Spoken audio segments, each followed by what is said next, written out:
How to fix PlayStation error code Ws-43680-1. 1. Restart your PlayStation. 2. Check PlayStation network status. 3.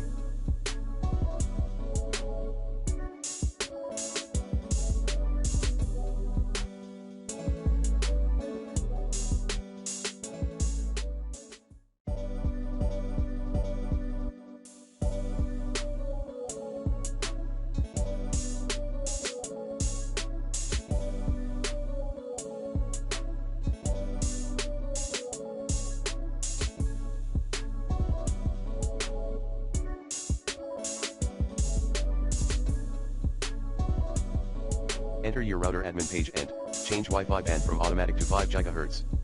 4. Change DNS settings in your console.